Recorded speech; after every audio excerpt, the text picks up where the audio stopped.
Michel Drucker, ce jour où il a refusé un contrat 10 millions d'euros de la part de Silvio Berlusconi. Michel Drucker est l'une des figures emblématiques de la télévision française, si ce n'est l'une des plus connues. Bien installé dans son canapé rouge de sa célèbre émission Vivement Dimanche, l'animateur ne compte pas raccrocher de sitôt.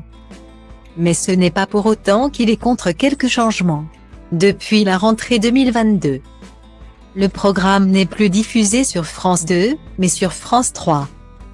Il s'était confié sur le sujet dans les colonnes du Parisien et avait fait part de sa joie de déménager, quand Stéphane Sidbon-Gomé, le numéro 2 de France Télévisions, note de la rédaction, me l'a proposé, j'ai trouvé ça formidable. Je déménage. France 3 fait partie de mon ADN. J'en serai la nouvelle incarnation avec Cyril Ferraud. Pour moi, c'est passer sur une chaîne qui me ressemble. Je suis un enfant de la Basse-Normandie, accueilli en Provence. Je me suis toujours senti plus provincial que parisien. Et ce mercredi 21 décembre 2022, la chaîne France 3 le met une nouvelle fois à l'honneur avec un documentaire exceptionnel qui retrace l'émission Champs-Élysées.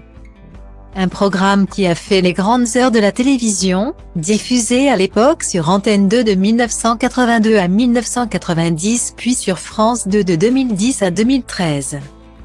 Pour parler de cette belle émission, Michel Drucker a accepté de se confier dans les colonnes du Parisien ce mercredi 21 décembre 2022. Et le moins que l'on puisse dire, c'est que l'animateur du groupe France Télévisions n'a pas été avare d'anecdotes. Après avoir raconté son petit coup de sang avec un célèbre animateur, il est revenu sur ce contrat à 10 millions d'euros par an proposé par Silvio Berlusconi, l'ancien président italien. En 1985, il lance en France une nouvelle chaîne de la télévision, la 5, dans laquelle il souhaite avoir tous les plus grands animateurs dont Michel Drucker. Et pour tenter de le convaincre de rejoindre cette belle aventure, il lui a proposé un contrat hallucinant, soit l'équivalent aujourd'hui de 10 millions d'euros par an pendant 7 ans. Mais ce n'est pas tout, en plus de ce contrat, Silvio Berlusconi proposait une Ferrari, des manteaux de fourrure pour sa femme, Dany Saval, ainsi qu'un jet pour aller de Paris à Milan.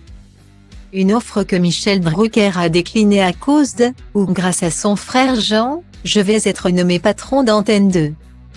Je vais avoir besoin de toi, il faut que tu reprennes Champs-Élysées. Tu vas appeler Silvio et lui dire non. Lui a-t-il lancé. Vous connaissez la suite.